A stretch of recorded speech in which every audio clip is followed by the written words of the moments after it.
Olá, Karine. Olá, Consegue me ouvir? consigo, e você?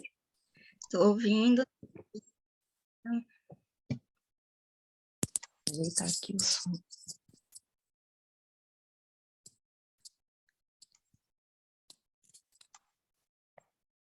O áudio aqui.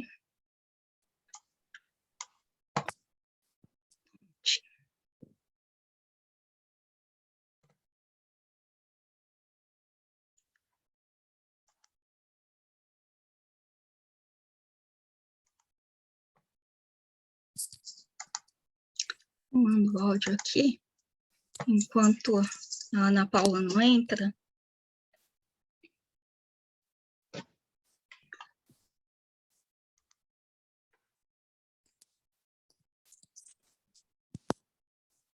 Então, a Ana Paula chegando aqui junto com a gente.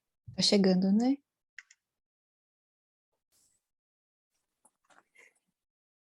Olá, Oi, Ana. Oi, Ana Paula. boa noite. Já estamos no ar?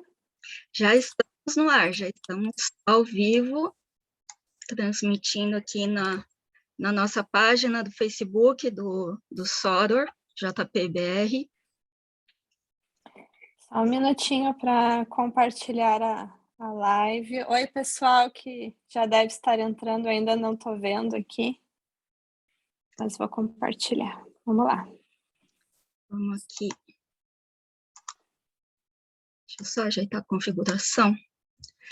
Bom, enquanto o pessoal vai chegando, deixa eu me apresentar primeiro, porque vocês duas já são conhecidas aqui do pessoal da comunidade brasileira aqui no Japão, né? Mas é a primeira vez que eu estou aparecendo, então eu vou me apresentar para todo mundo. Meu nome é Cristiane, eu desenvolvi a plataforma do Sodor JPBR, né? E para as pessoas entenderem um pouco o contexto, né, da minha participação nessa live hoje, eu sou dentista do trabalho. Para quem não conhece, para quem não sabe, o dentista do trabalho é o especialista que cuida da saúde bucal do trabalhador, né? E quando eu fiz a minha pesquisa para minha pós-graduação, eu pesquisei justamente sobre o impacto da imigração no Japão na saúde bucal dos trabalhadores brasileiros, né? Então, assim, para as pessoas poderem entender o contexto em que eu estou inserida aqui nessa discussão que a gente vai fazer hoje sobre os desafios do trabalho no Japão. E justamente por conta desse meu interesse, da minha área de atuação, é que me chamou a atenção do trabalho da Karine junto ao Amai Institute, né? A Karine que fala muito aí sobre saúde mental, né? E tem esse olhar muito atento, né, Karine, dos impactos do trabalho na saúde mental das pessoas, né, Karine? Uhum. É um tema bem importante para mim. E a Ana Paula, que já faz algum tempo é conhecida do pessoal aqui da comunidade, está sempre fazendo seus trabalhos na mídia, né, com notícias relevantes aqui sobre o Japão, de um lado do Japão que muita gente desconhece, né, Ana? Isso mesmo. Oi, pessoal. Bom, como a Cris falou, né, eu sou jornalista, sou autora da página Japão Sem Tarjas, e eu tenho assim bastante essa preocupação sobre o brasileiro no Japão, as questões do trabalho. Então, uma das coisas que eu faço bastante é acompanhar, né, as dificuldades, a realidade da comunidade, os desafios. E nessa caminhada eu converso com muitas pessoas, entrevisto muitas pessoas. Então, quero, né, nessa live poder compartilhar um pouco dessas experiências que eu vim reunindo aí ao longo do tempo. Tá, já. E você, Karine, como é que está indo? Eu tenho visto algumas lives suas também, através do portal MIE, falando aí sobre a questão da saúde mental, né? Como que você tem sentido isso aqui dentro da comunidade? Então, eu acho que a questão de saúde mental e trabalho é um tema muito importante, né? E que não dá para a gente falar de saúde mental sem contextualizar, né? Onde a gente trabalha, onde a gente está, quem somos nós aqui no Japão, né? E esse tema do trabalho, para mim, ele é muito caro, porque ele condensa muita coisa, né? E eu acho que o ser humano, ele tem... a questão do trabalho não é simplesmente ir para um lugar, trabalhar e ganhar dinheiro e pronto, né? A gente se define muito pelo trabalho. E nessa imigração, né, do Brasil para o Japão, tem muitas coisas para se pensar, né? Então, claro, a gente vai, né, falar isso um pouquinho para frente, mas, enfim, tem o luto que não se faz, né, a questão do trabalhador temporário, que trabalho, que lugar que a gente ocupa, como um trabalhador que é um tanto quanto descartável, né, enfim, para além das questões do dia a dia, das relações, e etc. E está tudo muito imbricado com o nosso contexto econômico. E também dentro desse cenário de imigração, né? Porque eu me lembro que quando eu fiz a minha pesquisa, né, a gente nota claramente não só no Japão, mas isso em termos de mundo, né? Hoje os fluxos migratórios eles fazem parte da realidade de uma economia globalizada, né? Então, assim, dentro disso tem toda uma especificidade, né, da comunidade imigrante, da questão do idioma, do choque cultural, de como tudo isso atravessa todos esses fatores que normalmente já existiriam, né? Mesmo a gente estando no Brasil, né? Mas entra como um fator a mais, até como amplificador desses problemas, né? Eu acho que a Ana Paula deve ver muito isso nas histórias que você acompanha, né? Com certeza, a Karine estava falando sobre essa questão da saúde mental e imigração também, e eu fico pensando que muitas vezes o brasileiro ele já não vem preparado para o Japão, né? Porque o que leva o brasileiro no Japão muitas vezes é a expectativa de uma vida melhor, ele está enfrentando dificuldades no Brasil, e ele pode vir, é descendente, ganha visto, então já contata uma empreiteira lá no Brasil e já tem toda uma promessa, que às vezes é uma promessa muito boa, né, de salários altos, às vezes de que não vai, que a hora extra é opcional, faz quem quer, a dívida das passagens pode quitar aos poucos, né, tem tudo isso. E na prática, as pessoas vêm para o Japão sem ter uma noção de como vai ser a realidade delas. E o Brasil tem aquele ritmo mais desacelerado, que não é tão intenso, né? Então, nessa vinda para o Japão, a pessoa já sofre com aquele baque da realidade, do trabalho que às vezes se torna exaustivo e precisa lidar com tudo isso. É uma rotina nova, muito mais desgastante do que ela tinha no Brasil, desafios que ela não sabia que ela teria quando ainda estava no Brasil, e diante de tudo isso ainda tem muito as dificuldades do relacionamento no trabalho, né? Conhece lá outros brasileiros, acha que vai fazer amizades e não é bem assim, começa a sofrer bullying, e eu acho que é um impacto enorme. E era importante que as pessoas já se preparassem o máximo possível para essa rotina no Japão, já tivessem uma ideia real de como que a coisa funciona, né? E tentar... acho que a Karine sabe falar melhor sobre esse assunto, né? Com relação à saúde mental, o que fazer no meio desses impactos da vida num país estrangeiro, de um ritmo de trabalho diferente, e tentar ao mesmo tempo manter a saúde mental, né? Não enlouquecer no meio dessa rotina desgastante que muitas pessoas têm no Japão. Ana Paula, acho que é esse tema, né, da saúde mental e o que fazer, né? Para a gente chegar nesse ponto, tem um percurso, assim, de um pensamento que vale a pena a gente refletir, porque levanta muitos pontos, né? Então, por exemplo, se questionar, bom, mas por que será que as pessoas na fábrica têm um relacionamento tão ruim? Porque é isso que a gente costuma ouvir, né? Coloque na internet alguma coisa falando no Facebook mesmo, né? Falando sobre trabalho em fábrica, que vai chover de histórias das pessoas contando de tapete puxado, de tentativa de prejudicar, né? De bullying, enfim, de uma série de coisas. As famosas panelinhas, né? As panelinhas, né? tem muita história, assim, e também chega na clínica muita gente em situação de sofrimento mental muito intenso por conta de estar passando por isso, né? Mas uma coisa que eu levanto, que eu acho importante de pontuar, é que os mesmos brasileiros que estão na fábrica fazendo essa dinâmica são os mesmos que estão na internet fazendo caridade. Uhum. Como Né? assim, fazendo caridade? Sim, tem vários grupos na internet, né, no Facebook, que coloca lá a situação de uma família que está passando por um sofrimento, que não tem dinheiro, ou de repente num desastre natural, o pessoal se organiza para fazer doação, né? Não são outros brasileiros, são os mesmos, a comunidade é a mesma, né? Então, o que é que acontece na fábrica que é tão horrível assim o relacionamento e fora da fábrica não? Né? O que tem nesse ambiente? Isso é importante da gente refletir, porque, bom, partindo um pouco do princípio, né, que trabalho é esse que a gente faz? Então, a gente sai do Brasil para fazer um trabalho que aqui os japoneses não querem.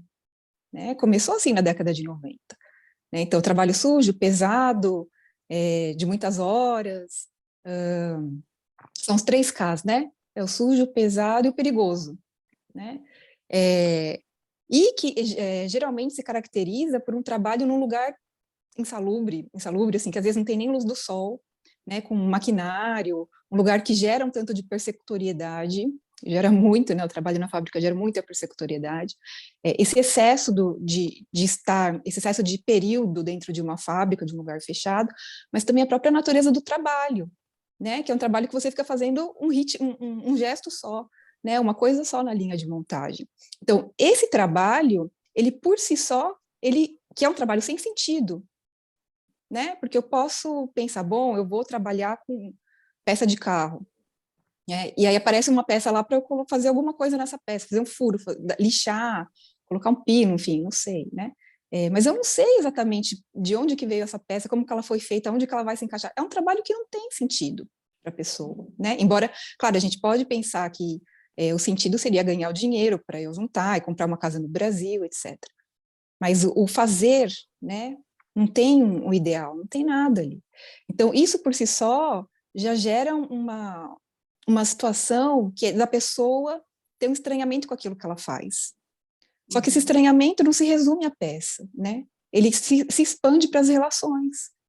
E aí que está a grande questão, né? Quando eu estou num lugar que ele é persecutório, fazendo um trabalho sem sentido, e que esse estranhamento passa para os outros, e também é um estranhamento de mim comigo mesmo, isso gera por si só um ambiente ruim, né? Isso gera competitividade. E outra coisa também que tem que se levar em consideração, que nesse período do capitalismo avançado, né, do neoliberalismo brutal, se joga para a fábrica. É conveniente que o trabalhador esteja ali em competitividade. Né? Então, não há questões de tentar amenizar o problema. Né? A gente sabe que em alguns manuais de administração, né, ou algumas empresas, isso é feito de forma planejada. Né? Então, por exemplo, a gente tem um autor muito famoso, que é um psiquiatra que trabalha com a questão do trabalho, né, na França, que é o Dejour, e ele fala muito, num livro de casos que ele tem, de como que o trabalhador hoje, não só na fábrica, mas de modo geral, né, ele que tá numa posição mais de gestão, talvez, é incumbido de preparar esse terreno, né, onde as pessoas vão estar contra as outras. E ele incentiva isso. Né? A gente vive, né, na verdade, eu acho que a nossa formação, desde da educação, da escola, já é meio que preparado essa competitividade, né? A gente é voltado, a nossa formação enquanto profissionais, enquanto cidadãos, né? Ela está sempre muito focada nessa questão da competição, né? De você ser sempre o melhor, de quem se sobressai, né? E às vezes, assim, seja no ambiente de trabalho em fábrica, seja nessa questão de provas, né, que a gente é submetido ao longo da vida, de exames, de uma certa forma, ele é um pouco desumanizador, não é, Karine? Porque, assim, ele baliza, né, de alguma certa forma, adotando algumas questões como referência, mas ela ignora as individualidades, não é assim?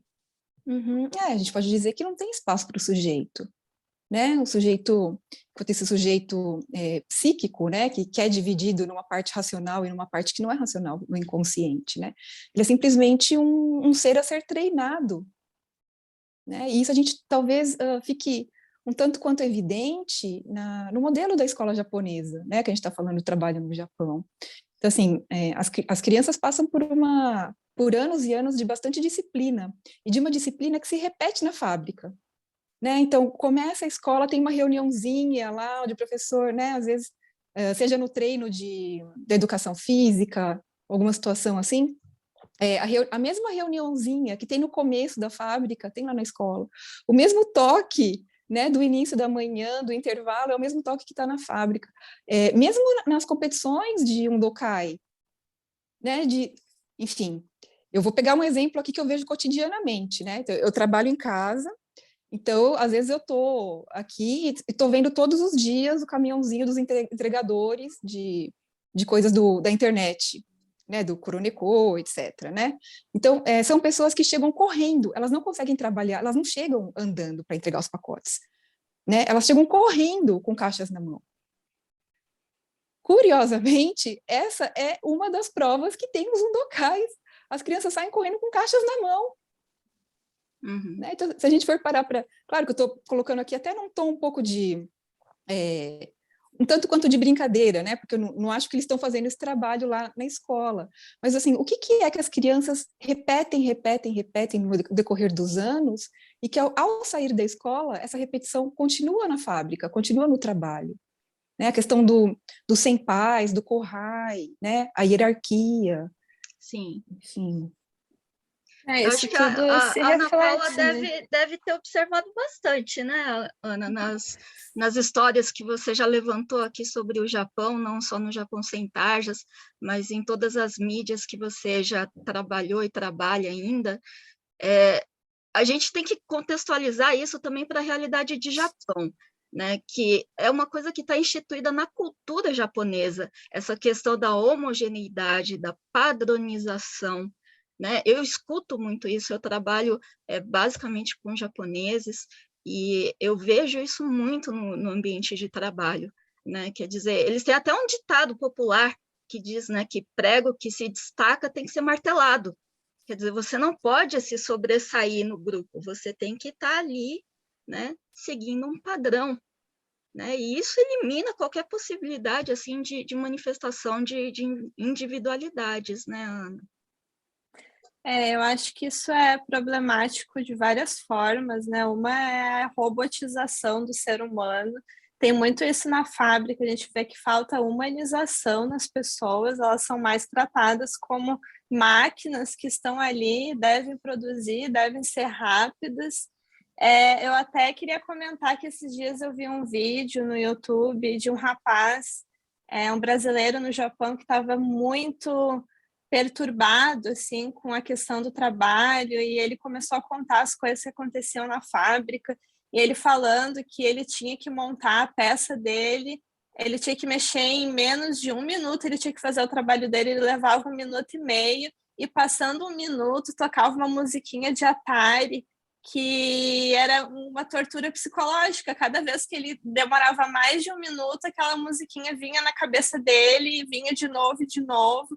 Isso vai provocando uma tortura psicológica, né? Isso me fez pensar na falta de humanização que tem, e não é só na fábrica, eu acho que já começa na escola, bem como a Karine falou, já é um dos fatores que geram um grande problema do bullying, começando pela escola, que depois se repete na fábrica, né? Essa questão de não deixar as pessoas serem elas mesmas, não deixar ter individualidade, não deixar ser diferente.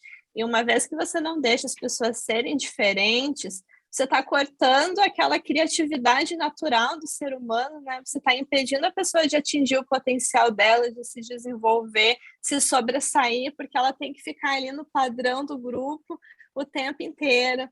E dentro da fábrica cria-se esse ambiente de competição que deveria ser de cooperação, né? Eu acho que o erro está aí, o que devia estar na cabeça das pessoas não é que nós estamos competindo uns com os outros, nós devemos cooperar uns com os outros, porque estamos todos aqui nesse mesmo ambiente, enfrentando essa mesma carga todos os dias, né? As pessoas poderiam tentar amenizar as dificuldades delas se elas tivessem esse sentimento de cooperação em primeiro lugar, já que estamos todos submetidos a esse ambiente que muitas vezes é um ambiente tóxico, a nós deveríamos nos unir e nos ajudar e cooperar uns com os outros, né? Eu acho que isso é uma coisa determinante na qualidade de vida do trabalho de uma forma geral e que infelizmente acaba piorando, né, com esse sentimento de competição.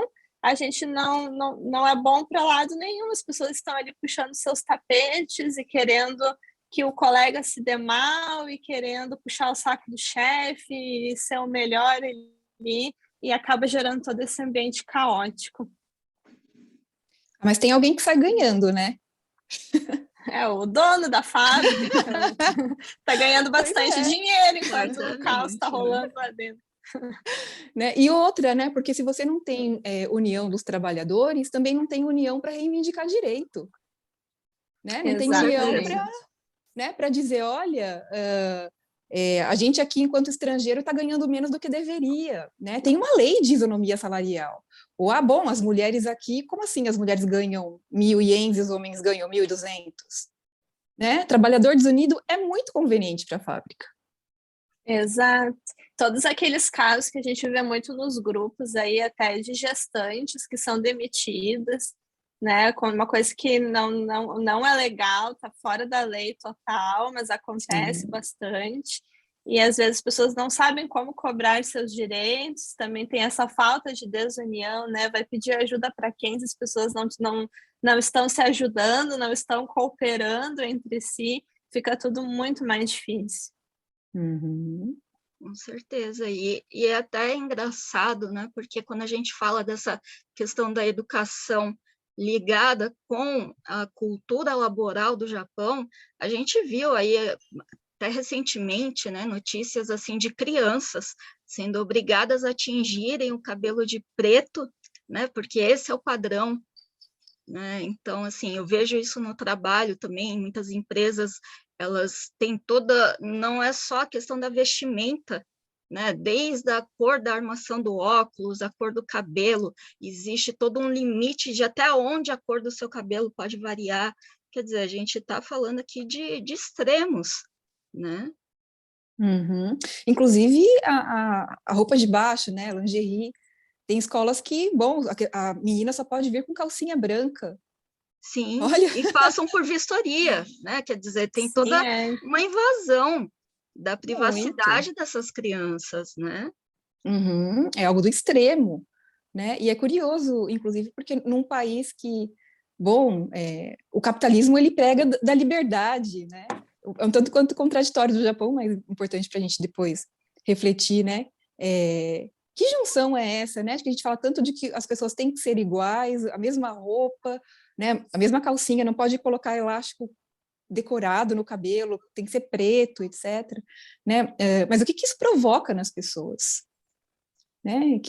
Coletivamente falando, né? A gente parte do indivíduo até chegar no efeito coletivo que isso tem enquanto sociedade, né? E no esgarçamento do tecido social, que quando a gente fala disso, a gente está falando exatamente dos relacionamentos humanos, né? Não só dentro da família, do casal, mas também assim no trabalho, né? De como as pessoas se relacionam, às vezes do prestador de serviço com o cliente. Quer dizer, esse tecido social ele começa a se esgarçar, porque na medida que as pessoas se desumanizam, que deixam de olhar para o outro, né, como ser humano, com toda a sua individualidade, né, com seu espaço e tudo mais, é muito fácil você também partir para a agressão, né? Eu acho que isso é um facilitador para essa questão do bullying que a Ana Paula levantou, né, que a gente sabe que a Karine observa isso em clínica, né? Eu acho que a gente, como profissional de saúde, eu falava muito como dentista também, no consultório, que, assim, no dia a dia, as pessoas, elas meio que vestem uma máscara, né, de normalidade, onde está tudo bem. Você pergunta, oi, e aí, tudo bem? Ah, tudo bem, e você? Ah, tudo bem também, né? Mas por trás dessa máscara, né, que quando a pessoa volta para casa, e aí ela pode tirar essa máscara, é onde a gente enxerga muito sofrimento, né? E isso, por mais que as pessoas tentem esconder, mas ela transparece, seja na saúde mental ou no corpo, né? Então, é o que eu falo, às vezes, no seu exame médico, no seu exame de sangue, tá tudo ok, tá tudo equilibrado, tá tudo normal, mas isso, assim, é uma medida que não leva em conta essa subjetividade, o psíquico do ser humano, né? E eu, como dentista, eu via muito, assim, os casos de bruxismo, para quem não sabe o que é o bruxismo, né? A Karine já deve ter ouvido falar muito disso, esse hábito de ranger ou de apertar os dentes, que leva muitas vezes à fratura de dente, de restauração. As pessoas, muitas vezes, elas ficam descontentes com os tratamentos odontológicos porque eles não duram. E aí, quando você vai ver, a pessoa é um poço de estresse, de tensão, de depressão, de ansiedade, né? E que ela não fala a respeito. Né? E é muito difícil, às vezes, você conseguir. Eu falava muito: olha, eu posso fazer o seu tratamento, eu posso resolver o seu problema bucal aqui, mas se você não resolver essa questão, né, que está te trazendo sofrimento interno, você vai voltar. Em algum momento você vai acabar retornando, né? Porque não tem como você simplesmente mentir para si mesmo, né? Por mais que você Nossa, é tente. mesmo. Por mais que você tente, mas ele vai se manifestar de alguma forma. E às vezes as pessoas tinham até essa resistência, quer dizer, elas vinham ao dentista porque elas estavam com dor, ou porque quebraram um dente, enfim, era uma situação de emergência. Mas quando eu chegava nessa questão do, olha, você precisa de ajuda profissional, você precisa de terapia, você precisa de um psicólogo, né? Você precisa resolver, né? Quando você conversa mais a fundo com a pessoa, para entender de onde surgem todos esses problemas, e ela vai falar do trabalho, ela vai falar de problema na família, né? E aí você pergunta, mas com quem você conversa? Você tem um espaço para você dialogar? E as pessoas muitas vezes me diziam que não. E havia essa resistência em procurar ajuda profissional, porque ainda existe um certo preconceito, né, Karine, em procurar ajuda psicológica. Uhum.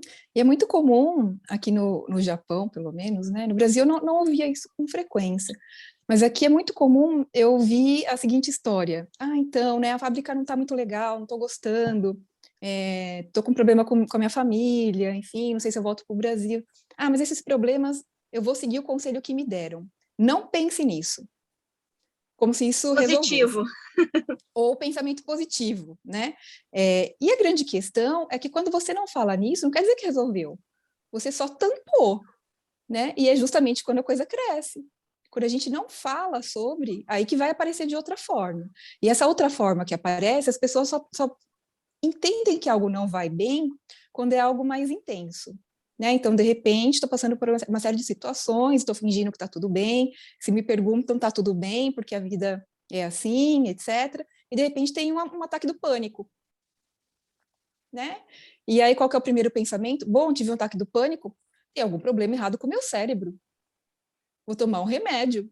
Então, a gente não contextualiza o que é a nossa vida, a gente não coloca na conjuntura que trabalho é esse, que exploração é essa, o tempo que eu tenho com a minha família, né? O fato de eu estar abdicando da minha vida para estar na fábrica. Né? Outra questão que a Ana Paula falou, bom, a robotização, né? Somos peças dentro da fábrica, peças que são facilmente substituídas. Né? Exatamente. Se a gente der problema, não tenha dúvida, se eles puderem, eles vão mandar a gente embora. E o que acontece com o brasileiro, com os estrangeiros, via de regra? Né?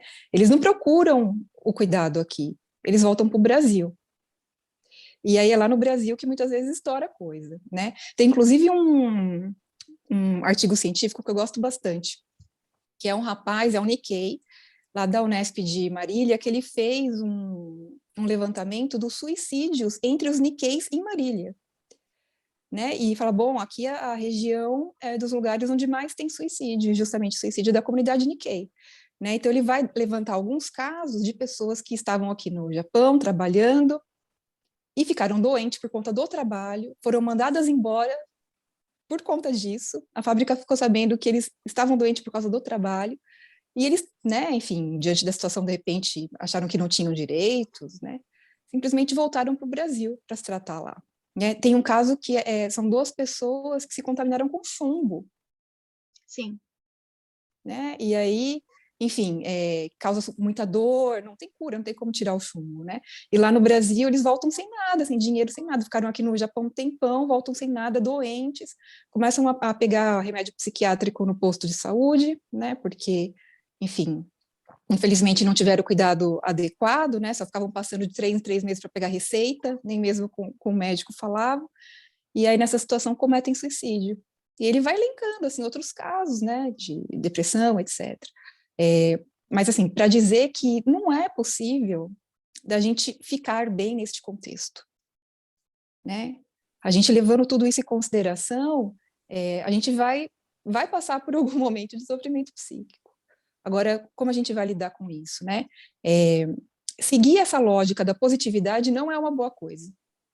Por mais que a gente possa pensar que, não, vamos lá, pensamento positivo, né? Se eu quiser, eu faço, eu vou conseguir. Agora, o que isso nos diz é que o pensamento positivo, ele coloca só sobre você a culpa, né? Então, se eu estou bem, se eu estou mal de vida, e o meu colega está bem de vida, é porque eu fiz alguma coisa errada, porque eu fui o culpado, né?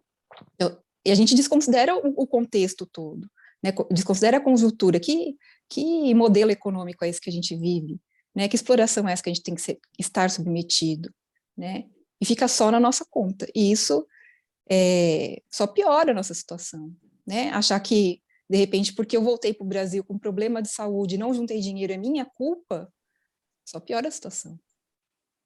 Que corrobora, né, com as realmente, né? pesquisas que eu li na época, porque eu tive que estudar tudo isso, não só sobre saúde bucal, que, por sinal, havia muito pouco conteúdo científico ainda produzido sobre isso, né? Mas o que havia já corroborava exatamente com isso que a Karine estava falando, né? Quer dizer, as pessoas acabavam adquirindo doenças ocupacionais, né? Doenças ligadas ao trabalho aqui no Japão, que se cronificavam, produziam sequelas permanentes, né? Muitas vezes impedindo de forma permanente que a pessoa consiga desempenhar um trabalho, né? E aí ela não consegue ficar no Japão, ela não consegue, quando ela volta para o Brasil, ela também enfrenta todo um problema de readaptação, né?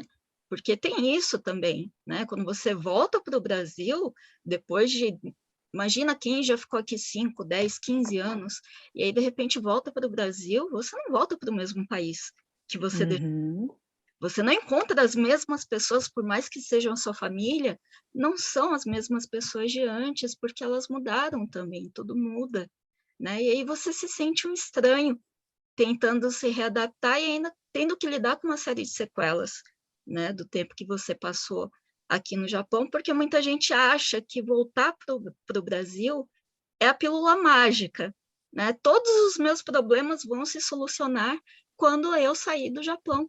E nem sempre isso acontece. Para algumas pessoas, sim, ok, ótimo, mas para muita gente não é assim que acontece, né? Ainda mais quando se passam aí 10, 20, 30 anos e as pessoas já não mantêm aquele laço com quem ficou no Brasil, né? E é muito importante isso. Eu já conversei com a Vanessa Randa, né, que é consultora de previdência sobre esses assuntos, e ela fala que tem muito brasileiro que chega na terceira idade numa situação bem ruim e voltar para o Brasil já não é mais uma opção, porque nesse tempo todo que ficou no Japão acabou perdendo os laços com as pessoas Sim. que ficaram lá no Brasil, então acaba até perdendo sentido, não tem mais essa opção de se reestruturar no Brasil, e enfrenta os problemas da aposentadoria e tudo mais. Mas acho que esse assunto a gente pode falar um pouco mais para frente, quando a gente entrar na questão do futuro, né, do futuro do trabalhador. Mas eu queria comentar rapidamente das questões que vocês falaram, muito importante. Uma é o que a Karine falou sobre a positividade. Eu sou uma super defensora da positividade, mas eu acho que a positividade não pode ser usada como uma máscara, né? É você ter depressão e aí você coloca uma roupa bonita, talvez você se sinta bem com aquela roupa bonita, mas você resolveu a depressão? Se você não resolver o que está mais profundo dentro de si, né? Não adiantava vou pensar positivo e tal, não tem esse efeito de curar as dores internas da pessoa, né? Eu acho que cada um tem que ter muita consciência disso e trabalhar as suas dores. E eu também queria falar sobre tudo isso que vocês falaram, da pessoa falar que ela tá bem, e na verdade ela não tá, né? Eu acho que dentro da fábrica as pessoas deviam ter muita consciência disso na hora de tratar o outro, o colega, porque a gente nunca sabe a luta que o outro está enfrentando, a gente não sabe a batalha que ele está enfrentando, a gente não sabe o que está passando dentro do coração dessa pessoa que está trabalhando com a gente todos os dias, e às vezes até parece que é um bobo, está rindo, tá falando bobagem, mas às vezes o que está por dentro dele ali é uma coisa muito grave, e a gente não sabe disso. Então, na hora de tratar o outro, né, sempre pensar que essa pessoa também está enfrentando a batalha dela, a luta diária dela, os problemas dela, por isso que cada um tem que tratar o outro com muito respeito, né, considerando tudo isso que a gente passa, que é a dor, a batalha de cada um.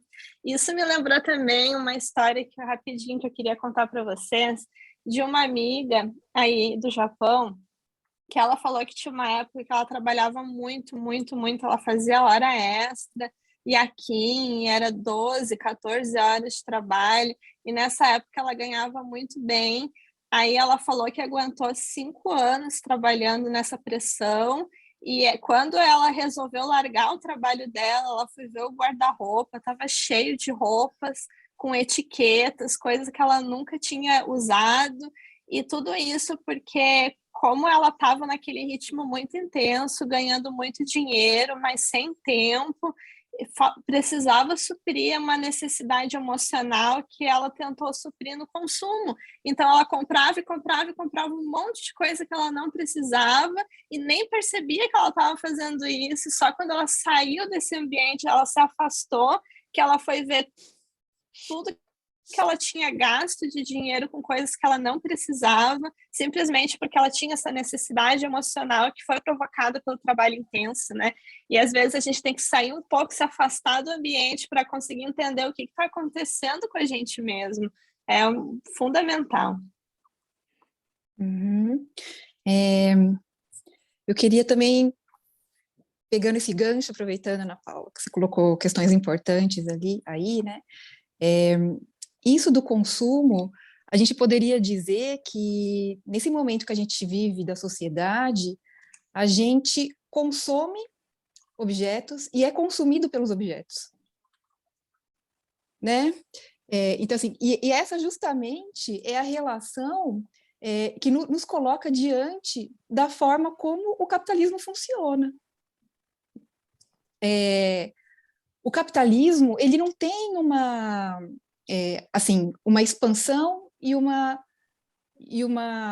enfim, atinge um ponto e para, né? Para ele se manter, para ele estar vivo, ele tem sempre que crescer, ele tem sempre que expandir, né? E essa expansão, ela vem, então, da venda dos objetos, né? Claro, do que se produz, mas isso tem um certo limite, ele precisa começar a procurar brechas de onde que ele vai aumentar, né? E via de regra, esse aumento também é retirando direitos, né? É privatizando o que às vezes é público, quando a gente vê, por exemplo, no Brasil, né, que tem o serviço público de saúde, então você começa a privatizar as coisas para que o setor privado consiga expandir, porque se ele fica estagnado, ele entra em crise, né, que é uma crise inerente do capitalismo.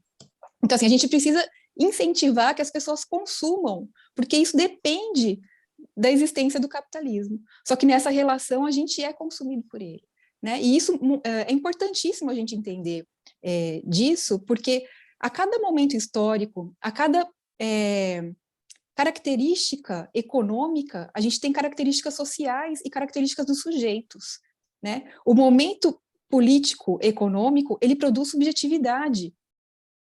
E se a gente for parar para pensar o que é, talvez, uma patologia, né, do que significa esse momento do capitalismo, do que é o consumo e o ser consumido, é justamente o uso abusivo de drogas. Uhum. Né? E eu acho muito curioso de pensar isso, porque na psicopatologia é quando a gente consome algo que nos consome também. Então, um pouco dessa relação que a gente tem, uma relação de adicto com o consumo, né? E, curiosamente, esse modelo que a gente vive, né, a partir da década de 80 com mais intensidade, que é o modelo neoliberal, ele também produz uma subjetividade. E essa subjetividade que ele produz, esses sujeitos do neoliberalismo, são justamente os sujeitos que descartam, né, a conjuntura, né, e se entendem ali como centrais no sucesso ou no fracasso, isso que a gente estava falando antes. Que a gente pode definir que isso é o sujeito que ele é empresa de si. Não é mais o sujeito humano. Cada um é empresa de si próprio, né? E é tanto empresa de si próprio que a gente se reconhece dessa forma. E a gente, justamente, também é levado para isso, né? Então, o que é o empreendedorismo hoje? Né? Até a gente conversou, Cris, no outro vídeo, né? Sim. A gente faz tudo, né? A gente é contabilidade, a gente é o marketing, a gente é o saber especializado, né? A gente é quem faz o atendimento, a gente é tudo em um, né? E a gente justamente, talvez tivesse uma palavra, né, que definisse quem é o sujeito de hoje. É a empresa SA, é o sujeito SA, né? Tem uma revista no A pejotização Brasil. do indivíduo, né? Exato, já não é mais nem toyotismo, né? É o pejotismo mesmo, porque é muito mais precário, né? Uberização do indivíduo, né? Sim, Acho que a sem gente vê contrato. isso muito através né, da figura do Uber, né? De como ele coloca o trabalhador nessa posição, né? De autoexploração. Uhum. E nenhuma base, né? Sem nenhuma garantia de nada. Né? Então, e ao mesmo tempo que você está trabalhando e fazendo tudo, chega no final do dia você fala, nossa, não fiz nada hoje. No Brasil, um pouquinho antes de vir para o Japão, eu peguei um Uber uma vez e o rapaz estava conversando comigo que ele era muito, como que fala? Ele era meio relaxado, meio vagabundo, porque ele só trabalhava 10 horas por dia. Só 10 horas dirigindo, né? Porque os amigos dele trabalhavam mais que 12 horas, trabalhavam de madrugada, que era o momento que tinha balada, tal, né? Então, é essa a nossa relação de autoexploração, né? E a gente não dá trégua para a gente mesmo. Então, estamos trabalhando excessivamente, mas mesmo assim não é o suficiente, né? E quando a gente fala... Acho que a gente tem que ver, assim, desculpa te interromper, Karina, só para eu não perder aqui essa linha de raciocínio que você fez agora, assim, da questão como que eu posso dizer, da resiliência do ser humano, porque todos nós temos, né, uma reserva, digamos assim, do nosso psiquismo, onde a gente consegue absorver o impacto das coisas, né, até certo ponto, né, sem necessariamente adoecer. Mas uma coisa que eu observo muito dentro da comunidade Nikkei, sendo Nikkei também, né, e a herança que a gente recebe da cultura japonesa, e que eu discuto até mesmo quando eu faço terapia, porque eu faço terapia também, né, para lidar com o meu cotidiano, e essa questão do limite, né? A gente perde o limite das coisas. A minha terapeuta ela me pergunta muito, mas e o limite, né, Cris? Onde fica? E aí eu me bati durante meses com essa questão, né? Realmente, por que eu estou sempre ultrapassando o meu limite? Né? Eu estou sempre me sentindo culpada, mesmo na minha hora de descanso. Eu me sinto culpada por estar descansando, né? E a gente se autoexplora até chegar ao ponto de esgotamento. E isso é uma coisa que estava muito presente ali na pesquisa, isso, né? Que os retornados ao Brasil, né? Além da gente ver a questão de quem está aqui, mas observar quem retornou para o Brasil, exatamente porque atingiu esse ponto de esgotamento, é que a pessoa, ela simplesmente, mentalmente, psicologicamente, fisicamente, ela estava com uma série de adoecimentos, por ter ultrapassado todos esses limites, e que às vezes até a sociedade te impõe para você não ser taxado de vagabundo, ou porque você não se esforçou o suficiente dentro desse conceito de meritocracia, né? Nossa, Uhum. é realmente bem complicado. E falando, né, nessa questão de voltar para o Brasil e tal, é importante pensar um pouco também na questão do futuro, né? Eu vejo assim que a fábrica me parece um trabalho que é temporário, não é uma coisa decisiva, permanente, porque a fábrica descarta o trabalhador com muita facilidade, né? E a comunidade está envelhecendo, e depois de uma certa idade já o corpo já não aguenta, já não consegue mais encontrar vagas de emprego, as vagas que pagam melhor. E isso, pela perspectiva, se eu não me engano, né, a perspectiva é que em 10 anos a comunidade vai começar a sofrer esse problema do envelhecimento e do descarte, a aposentadoria é muito baixa no Japão, né? Muitos não têm tempo de contribuição, e é uma questão a se pensar, né? No futuro do trabalho, será que não é melhor buscar mais qualificação? Tem a questão dos asiáticos tem se tornado mão de obra mais barata, né? E será que não é a hora de tentar aprender japonês, de repente buscar novas oportunidades além da fábrica também, e um trabalho que seja mais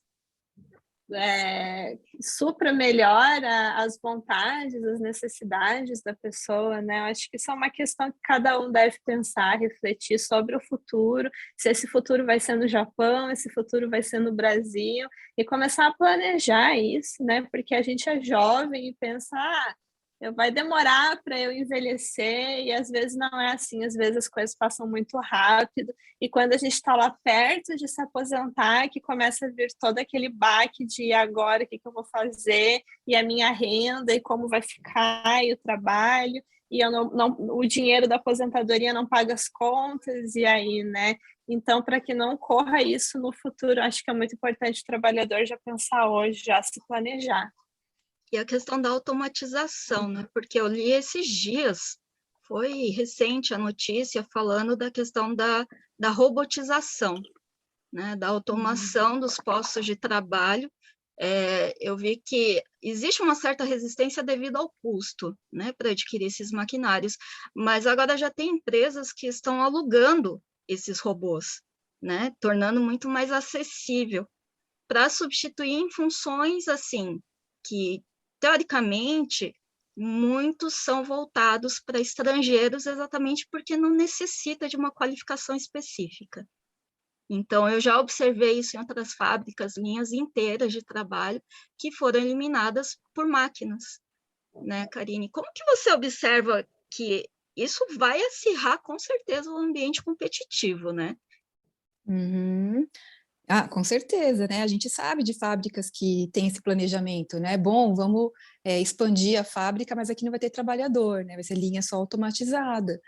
É, e acho que tem uma questão importante para o brasileiro pensar, é porque ele sempre vem para cá, inicialmente, ele sempre vem de forma temporária, né? Então, bom, se eu vou para o Japão para ficar 3 anos para juntar dinheiro e fazer uma coisa no Brasil, por que que eu vou estudar japonês? Vou perder tempo, né? O tempo que eu estou estudando japonês é o tempo que eu posso trabalhar, fazer zangyo, ganhar mais, né?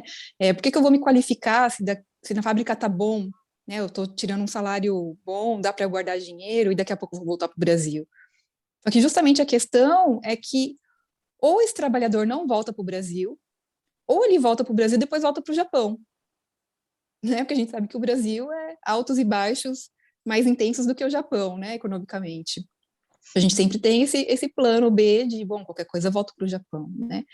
E a comunidade brasileira, ela chegou na fábrica, ela permaneceu na fábrica, né? Não teve, são 30 anos de abertura oficial do portão do Japão para os brasileiros e a gente permanece nos mesmos empregos, né? Inclusive, em algumas famílias, reproduzindo isso de geração em geração. A gente vê pais que vieram com crianças, as crianças já estão grandes, mas o único lugar que elas acham que podem ocupar é a fábrica. Embora muitas delas tenham estudado em escola japonesa, né? Tem a possibilidade de fazer alguma outra coisa, de buscar um curso ou fazer a universidade mesmo, né? Mas para muitas famílias o lugar que cabe é justamente a fábrica, só a fábrica. Então é importante de pensar isso, que esse momento, né, que a gente vem pensando que é temporário, o que isso não nos permite desenvolver no Japão? Né? E que luto que não é feito, porque a gente sempre está pensando no Brasil, né? Ah, eu vou ganhar dinheiro aqui para mandar para o Brasil. Vou ganhar dinheiro aqui porque vou comprar uma casa lá, vou comprar um apartamento para alugar lá. Vou investir no Brasil. Né? Essa coisa de investir no Brasil. Moeda brasileira, o real, foi considerada esse ano como uma moeda podre, né? Porque é a que mais desvaloriza. Por que a gente está ganhando em ien e comprando real? Né? Que ligação é essa com o Brasil? Inclusive, hoje eu estava vendo um post muito interessante do Integra, né? Eu conversei com a Pamela, que desenvolve esse projeto através do portal do Alô Shigoto, e eu achei muito interessante a proposta dela, justamente nesse contexto de futuro, né, do trabalho que a Ana Paula levantou agora, que ela questiona justamente isso, né? Quer dizer, as pessoas, às vezes, elas se acomodam no trabalho de fábrica, às vezes porque ganham bem, ou não ganham tão bem assim, mas aí compensam fazendo muita hora extra, né? E aí extrapolam os limites do físico e do mental, entrando nesse ciclo de adoecimento que a gente mencionou antes, né? Mas que, enfim, não existe uma projeção de carreira, né? A instabilidade é muito grande, quer dizer, você está ali sujeito a todo tipo de crise, a gente sabe que brasileiros, estrangeiros, em geral, são os primeiros a serem cortados, né, diante de uma crise. Quem teve aqui na crise de alguns anos atrás sabe muito bem como isso aconteceu, né? Então, assim, o desespero que foi, gente tendo que pegar auxílio do governo japonês para poder voltar para o Brasil, porque não tinha nem dinheiro para as passagens para a família toda, abandonando carro, bens aqui no Japão, né, para voltar para o Brasil de qualquer forma, porque não tinha como ficar aqui no Japão, né? E aí, em que situação essas pessoas voltam dentro dessa precariedade para se reinstalar no Brasil, né? Tem que pensar nisso também. Muitas vezes, alguns até construíram família aqui, então vão retornar numa outra condição também de quem veio sozinho e constituiu família aqui, né? Então, o post que ela fez e levantou esse questionamento é isso: por que a gente não está procurando se integrar ao mercado de trabalho e à sociedade japonesa?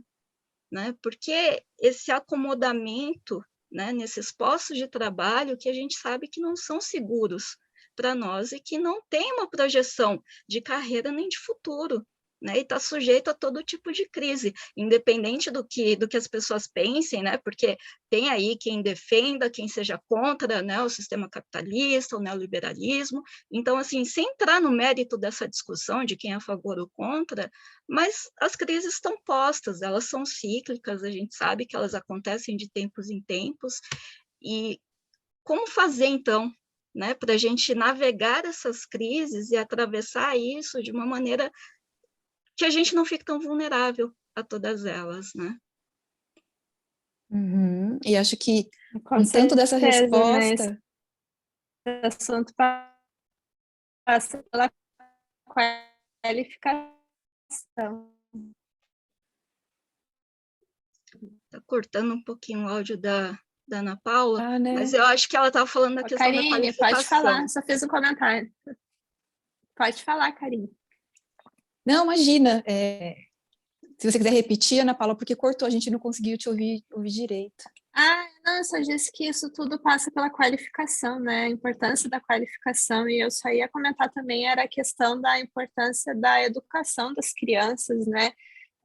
Valorizar isso e não tentar impor a fábrica para as crianças já enfrentam aquela barra da adaptação, das diferenças culturais, das diferenças de idioma, o bullying, e quando elas conseguem vencer todas essas dificuldades, realmente entrar no sistema, elas têm essa oportunidade de talvez fazer uma faculdade, de seguir uma carreira, uma profissão delas, alguma coisa que elas queiram fazer mesmo, e é muito importante que os pais estejam incentivando, né? Não passar aquela mensagem de não tem problema, não precisa ir para o ensino médio, pode entrar na fábrica e já fazer dinheiro. Esse tipo de mentalidade que tem que tomar muito cuidado, né? As crianças estão aí com outras oportunidades que muitas vezes os pais não tiveram. Então, acho que é muito importante os pais estarem influenciando e ajudando nessa questão de incentivar mesmo a educação, o estudo, a qualificação dos filhos e tudo mais. Pode falar, Karine. Era esse meu comentário. Vou pegar então o seu gancho para puxar um outro tema aqui para a gente discutir um pouquinho, que é isso dos asiáticos, né? Entrando no Japão, de algo que, enfim, desde aquela lei que abria a possibilidade de asiáticos virem para o Japão como trainees, né? Que a gente está falando, bom, olha, não vai ter emprego para brasileiro, né? Os asiáticos vão chegar numa outra condição, ganhando menos, etc. Mas também o que é que a gente tem visto com isso, né? Porque de vez em quando aparece alguma notícia, alguma reportagem, tal. A Ana Paula mesmo fez reportagem, né, sobre a questão dos trainees vietnamitas, né? E por mais que o brasileiro tenha um pouco da questão, bom, mas nós entramos aqui porque somos descendentes de japoneses, né? Estamos aqui porque os japoneses não gostam de chineses, porque tem uma briga histórica, né? Então a gente aqui é um pouco mais valorizado. Só que, no resumo, somos todos estrangeiros, né? Não tenha dúvida que se tiver uma crise econômica, somos nós que seremos mandados embora, né? E a questão dos vietnamitas, que a gente vê, bom, está aumentando o índice de criminalidade, a questão das mulheres vietnamitas largando bebês, né? Volta e meia tem uma notícia dessa também, de bebê abandonado, de moça que foi presa e tal. Mostra o quanto que é a precariedade desse trabalho que é reservado para o estrangeiro, né? Então, nessa questão mais especificamente, que eu acho que é um pouco mais intensa do que é para o brasileiro, por um programa do governo para ser treinado aqui, para voltar para o país com algum conhecimento técnico, né? Se faz uma série de ilegalidades. Então, você finge que ele vem para cá para aprender, né? Ele tá, na verdade, é uma mão de obra mais barata e que não tem... Ele tem direitos, só que os direitos não são contados para ele, né? Ele não reconhece que tem direitos, né? E em alguns casos, as pessoas chegam muito endividadas, na verdade, todos os casos, chegam muito endividadas e vão para trabalhos completamente insalubres e análogos a trabalhos escravos, né? Com documento retido, indo para um alojamento péssimo, com rato, colchão jogado no chão, sem banheiro decente, tomando banho, né? Em tendas improvisadas, mesmo do lado de fora, mesmo no inverno. Enfim, de uma situação que muitos deles preferem fugir, né? E aí vão se agrupar lá onde quem já fugiu ou quem conseguiu alguma forma de sobreviver fora desse esquema, mas é ilegal, né? Então, assim, o que é também essa situação que a gente está vivendo hoje? Eu acho que o Japão, tem muitas questões aí, né, para a gente levantar. Gente, só para avisar, a gente está aqui já completando 1 hora de live, né? Tem uma série de questões a serem abordadas aí sobre trabalho aqui no Japão, todo esse contexto, como isso se ramifica, né, para a sociedade em geral, em todas as suas áreas, né, no âmbito pessoal, privado de cada lar, de cada família, de cada pessoa, e coletivamente falando, né, e com a interação, né, como a gente está falando aqui, de outras nacionalidades chegando, de como tudo isso se mistura e de como a gente reage e interage com tudo isso enquanto comunidade brasileira, né? Com certeza, né? Eu ia falar que o Japão, às vezes, paga pelos erros que comete, né? E um desses erros é realmente não ter esse controle da condição do trabalhador. Os vietnamitas, eles acabam muito encurralados, na verdade, porque o trabalho é insalubre, o lugar que eles moram é péssimo e não é simplesmente fazer as malas e ir embora, porque eles têm dívidas de 700 mil, às vezes 1 milhão, às vezes mais, e essas dívidas prendem eles no trabalho, que estão ali com uma condição péssima, e não conseguem se livrar daquilo, não tem solução, e o que muitos fazem, né? Eles fogem dos postos de trabalho, e aí eles já ficam ilegais, e aí tudo acontece, né? Eu acho que o Japão acaba pagando pelos seus erros também com relação a isso. Infelizmente, a realidade é essa. Eu só queria dar um oi aqui, né? Vendo os comentários da live, o pessoal está comentando, a Lilian, o Anderson, o Ricardo, que é o caipira, está nos assistindo também, né? Eu posso ler rapidinho alguns comentários?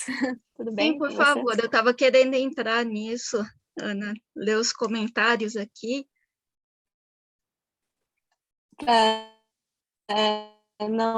Não perder os comentários. Eu moro aqui no Japão e tentei procurar ajuda. Realmente, né? A Karine que sabe bem desse assunto, acho que a saúde mental ela ainda é uma área que não foi muito explorada no Japão de uma forma geral, né? O japonês ainda não entende esses serviços disponíveis, né?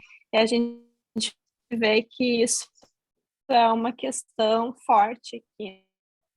E o Anderson falou o consumo de drogas, que é enorme nos drogas listas. Nunca estive em um trabalho que não houvesse um viciado assumido como colega de trabalho, né? É outra questão da recuperação dos drogados também, que os drogados são vistos como criminosos, né? Não são vistos como uma pessoa que precisa de ajuda, de recuperação. Outra questão aí. E o Ricardo falando dos asiáticos invadindo o Japão, invadindo tudo. Enfim, que realmente é preocupante, que é principalmente a questão dos vietnamitas, né, que vêm trabalhar muitas vezes em condições escravas, que a gente vê isso acontecendo, e essa questão, né, para finalizar a questão dos vietnamitas, o ruim, assim, que eu acho que é o pior de tudo, é que fica uma imagem social negativa com relação ao vietnamita, como se a nacionalidade fosse ruim, associando vietnamitas ao crime, mas quem está com essa visão muitas vezes não sabe o que tem por detrás, né? As condições que eles veem, o que eles se deparam, a dificuldade que eles têm depois de sair dos trabalhos, não tem apoio, tem dívidas e tudo mais. E, enfim, né, o quanto o Japão não resolver essa questão de melhorar as condições de trabalho e a fiscalização em cima das condições de trabalho, infelizmente a gente vai ver muito caso triste de estrangeiros, de asiático caindo no mundo do crime e tudo que acontece que a gente tem visto. Eu acho que é bom aqui a gente lembrar que todas essas questões que a Ana Paula mencionou agora, né, de ver o drogado, o viciado como bandido, como um mau elemento, o vietnamita ou os demais estagiários asiáticos são, às vezes, até sofrem bullying por parte de brasileiros, né, nas fábricas, nos trabalhos, porque são vistos como concorrentes, como o rival, o inimigo que veio para tirar o seu posto de trabalho, né, para precarizar os salários, por exemplo, né? É sempre essa questão da desumanização do outro, né? O não enxergar o contexto em que o outro está inserido, o porquê disso acontecer, quer dizer, um julgamento superficial que se faz das coisas, né, das pessoas, e essa desumanização que leva à rivalidade, né? Mais uma vez, a questão da rivalidade, de enxergar o outro como inimigo e não como alguém que também está compartilhando ali das suas dores, dos seus problemas, mesmo num outro idioma, vindo de um outro país, mas a realidade que está todo mundo inserido aqui é a mesma, né? Então, assim, de novo, reforçar a questão de, antes de julgar, antes de já rotular alguém, o outro, como inimigo, né? Tentar conhecer um pouco melhor, né? Quais são as causas disso tudo, e que o apoio mútuo, né, é muito mais benéfico para todo mundo do que a gente entrar nessa eterna rivalidade, nessa rixa, né, de estar ali você virando mais um agente agressor, né, um do outro nesse contexto, né, Karine? Uhum. Eu queria pontuar duas coisas, né, com relação a isso. Também já com cara um pouco de fechamento, né, já que a gente está um tempo aqui na live. Uma é a ausência de políticas públicas para estrangeiros, né? Então, para o Japão, até agora, o que a gente tem abre as portas porque a gente precisa de mão de obra. E você vem, trabalha até o seu limite, até não aguentar mais, e depois tchau.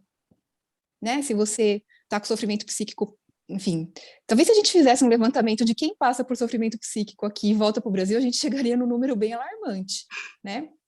Mas não importa. Inclusive suicídios nas comunidades estrangeiras. Isso nem é contabilizado, né? E a gente sabe que todo ano sai a média de suicídios entre os japoneses, né? E tem um monte de reflexões sobre isso, mas no mundo dos estrangeiros, não. Então, assim, a questão da saúde mental. Então, eu estou aqui e estou passando por uma série de questões que me afetam psiquicamente. Qual que é a saída que eu tenho? Medicação? Não é a saída, né? Mas é o que se tem, né? Então, isso não é política pública, né? Política pública é a gente pensar o que está acontecendo dentro dessa comunidade e pensar estratégias e saídas, né? E até agora o Japão não se esforçou nisso. Então, muito conveniente quando a peça dá problema, mandar trocar a peça, né? E a outra coisa, só me lembrar aqui, não anotei o que é que eu ia dizer. Tá vendo, Cris? Perdi o fio da meada e nem tive Covid. Mas, enfim, pegar um pouco aqui a questão do estranhamento, né? Que o tanto desse estranhamento que a gente vê, que os brasileiros também têm com os outros estrangeiros, né, com os asiáticos, com os vietnamitas, com os filipinos, que é muito comum nas fábricas, inclusive com a distinção entre panelas, né? E falar, não, mas olha só, o vietnamita é desse jeito, ó quanto crime. Ou com os chineses, né? O preconceito dos brasileiros com os chineses é muito forte. É o mesmo estranhamento que os japoneses têm com os brasileiros. Sim. Né? Então é importante a gente refletir um pouquinho sobre isso, porque esse estranhamento é um estranhamento que está na gente, né? E a gente joga no outro, mas é um estranhamento nosso. Exatamente, diz aquele né? livro, né? O inferno é sempre o outro, né? Uhum. Quando os japoneses falam dos brasileiros, a gente se ofende, preconceito, xenofobia, mas ao mesmo tempo estamos falando dos chineses, estamos falando de outras nacionalidades, né? Não faz sentido esse respeito com o próximo aí, independente da nacionalidade, tem que ser uma coisa geral, não assim, os japoneses cometem xenofobia contra os brasileiros, mas eu falar do chinês é normal, não tem problema, né? Colocar essa mão na consciência, às vezes, é muito importante. Sim. E aí eu me lembrei aqui, né, que tem a ver com isso também, porque que ia fechar, que é a questão da união, né? Então, se a gente for pensar o que é de estratégia, inclusive estratégia em saúde mental, para a gente suportar o trabalho, né, nesse contexto, não tenha dúvida, é a união, né? É poder, enfim, se a gente se junta, a gente consegue defender direitos, a gente consegue se apoiar no sofrimento do outro, e a gente consegue fazer um pouco de barreira ao que é esse excesso, né? Excesso de hora de trabalho, excesso de ausência de direitos, excesso de se aproveitar da sua condição de estrangeiro, né? E a gente tem visto isso no mundo. Parece que é um momento agora que as pessoas estão um pouco acordando depois de 30 anos de perda de direitos, né, e que se intensificou nos últimos anos, as pessoas parece que agora estão começando a se organizar. Então, a gente tem algumas experiências, por exemplo, dos Estados Unidos agora, né, as pessoas lá se demitindo, dizendo que não vão suportar esses trabalhos, e mesmo na Coreia do Sul, né, aqui um pouco mais próximo da gente, as pessoas fazendo greve, dizendo que elas querem melhores salários, né? Porque a gente vê que a cada crise o salário diminui, mesmo se for pegar nossa experiência aqui no Japão, né? Quem veio nos anos 90 ganhava muito melhor do que quem ganha agora, mas a cada crise o salário vai diminuindo, né? Então, assim, dizer, precisamos de melhores salários, né? Precisamos manter as famílias e precisamos de uma garantia para quando ficarmos velhos, né? Enfim, em alguns países, a saúde, né, o custo que se tem com a saúde na velhice é um custo que não é possível de bancar. A gente sabe que no Japão a gente tem ainda uma organização de que, bom, vai pagar um valor menor, o Estado vai subsidiar mais, etc. Né? Mas em alguns lugares como os Estados Unidos, as pessoas vão morar no carro para pagar uma conta de hospital. né? Então, isso não é possível. E, ao mesmo tempo que a gente vê que cada vez mais tem bilionários e pode ser que daqui a pouco tenhamos trilionários. Então, e é um contexto atual. A gente não tinha bilionário, sei lá, há 2 décadas atrás, há 1 década atrás, sei lá. Mas isso não é uma coisa assim que, digamos, natural, né? A gente está evoluindo para uma concentração de renda. Se uma pessoa tem bilhões, quer dizer que outras estarão na miséria. A gente tem que lembrar de uma coisa aqui, como eu falei antes, né? Tem quem apoie, tem quem seja contra, né, o sistema que a gente vive, mas eu acho que uma coisa que ninguém pode negar é isso que a Karine está falando, que é muito óbvio, que é a concentração de renda e a precariedade cada vez maior com que o cidadão comum vive, independente dos seus méritos, dos seus esforços, da sua qualificação, né? Porque a gente tem que ver que mesmo entre os japoneses, né, com formação superior, altamente qualificados, tem sofrido cada vez mais com achatamento salarial, né? E isso também tem interferido nos relacionamentos, né? Na maneira como as pessoas acabam interagindo, de como essa economia circula, né? Enfim, e essas projeções de futuro, né? Eu, como mãe, eu tenho uma menina que também acompanha as notícias, a gente está vendo falar muito na TV japonesa, na escola também está acontecendo esse debate, né, sobre todas essas dívidas públicas que estão sendo levantadas para combater a crise econômica causada pela pandemia, né? E quem vai pagar essa conta? Né? Quer dizer, a projeção do que se fala hoje é que isso vai ficar para gerações futuras, né? Quer dizer, as nossas crianças brasileiras que estão crescendo aqui, como é que elas vão ficar? Que futuro que elas vão ter? Né? Se a gente continuar vivendo nessa comunidade isolada, dependendo de serviços irregulares, com contratos, né? Sem segurança, sem estabilidade social. Uhum. Inclusive uma conta do que será o planeta, né? E aí eu vou dar brecha para a Ana Paula, que está super envolvida em questões ambientais também. Mas, enfim, o que a gente deixará para as gerações futuras? Com certeza, né? É uma coisa que cada um tem que fazer a sua reflexão do que está fazendo hoje, da marca que está deixando no mundo e pensar nas crianças, na educação e todas essas questões aí que no futuro elas vão se mostrar muito mais intensas do que hoje, né? Da minha parte, com relação ao meio ambiente, né? A luta contra o plástico, mas eu acho que esse assunto aí é para uma outra live, que esse assunto rende mais uma live aí, que é bastante coisa relacionada a isso também, da conscientização ambiental e tudo mais. Bom, eu acho que era isso, né, pessoal? Meninas, querem dar considerações finais? Karine, se quiser falar, fica à vontade. Uhum. Bom, queria agradecer, né, esse espaço aqui para a gente, que a gente teve a partir do Grupo Soror para poder refletir um pouquinho mais o que é a questão do brasileiro e o trabalho no Japão, que é um assunto que eu sempre fico muito animada, porque eu gosto muito de falar sobre ele. E acho que a gente tem tido alguns mais espaço sobre isso, né? Eu estou falando, a Cris também super envolvida, a Ana Paula também. Na hora que eu vi a Ana Paula colocando textos lá que tinham a ver com trabalho e Japão, fiquei super animada. E eu gosto muito de fazer coisas em grupo, acho que a gente só se fortalece, né? Não é só falar que é para o outro fazer grupo, é para a gente fazer também, né? E se apoiar. E dizer que, bom, tem questões aí que a comunidade precisa refletir um pouquinho e talvez se abrir, né, para poder deixar um pouco o preconceito de lado, poder pensar com mais empatia, né, que o que ela passa, o outro também pode passar até pior, né, Condições dependendo da piores. situação. Uhum. E que a gente não vai para lugar nenhum se for de forma avulsa, né? De forma avulsa a gente é muito enfraquecido. Agora, quanto mais a gente consegue criar laços, né? Laços de fraternidade, né? Dentro da fábrica é uma coisa que a gente não tem. Quanto mais a gente conseguir fazer isso,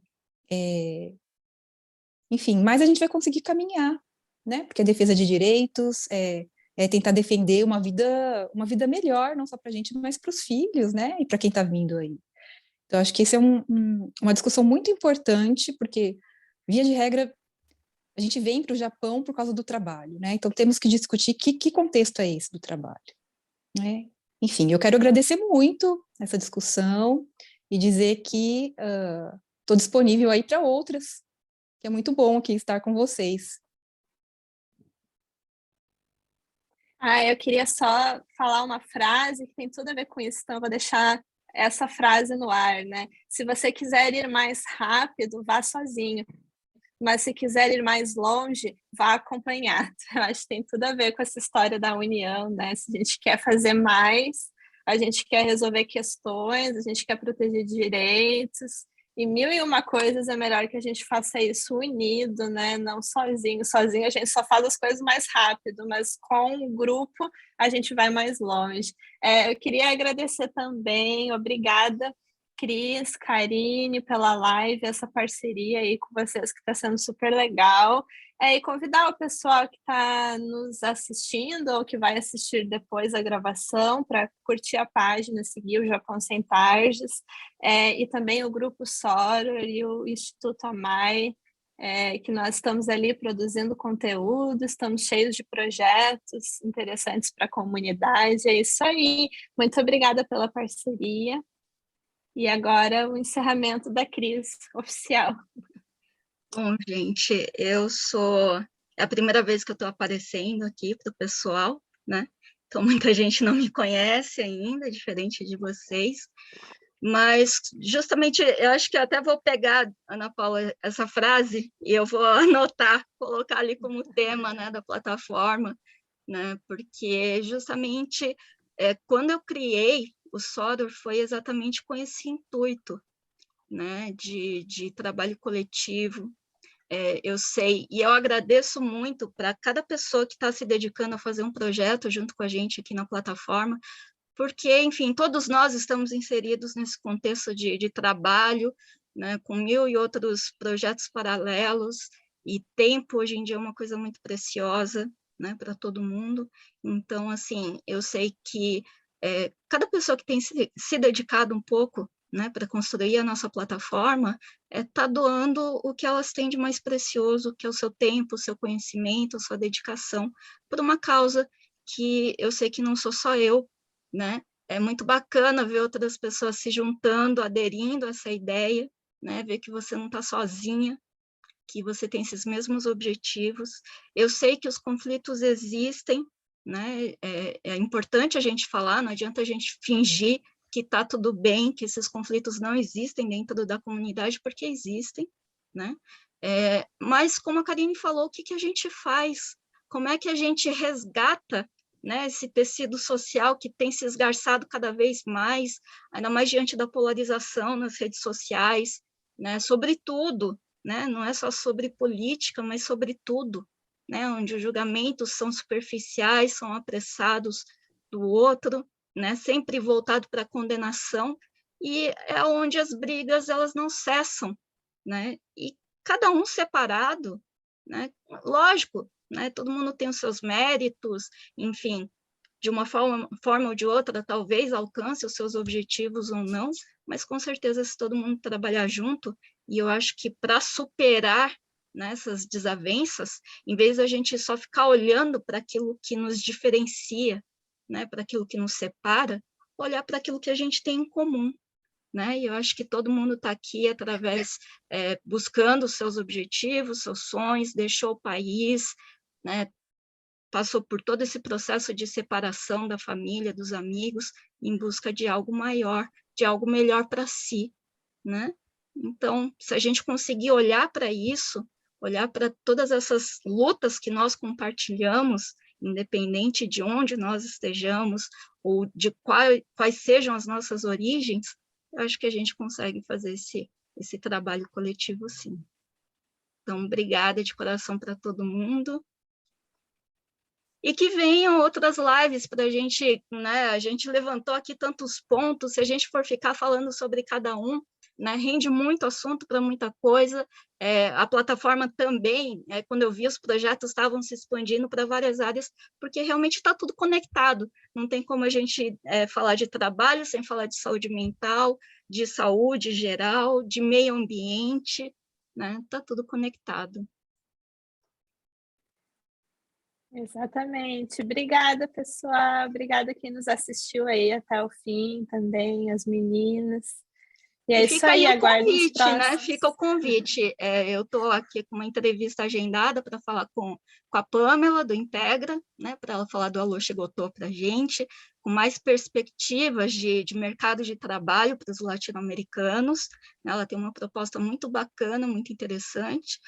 E tem o nosso canal no YouTube. Para quem não pôde assistir aqui a live, pode acompanhar o vídeo através do nosso canal no YouTube, vai ficar gravado aqui no Facebook também, então curtam a página, sigam também o Japão Sem Tarjas, o Amai Institute, da Karine, né?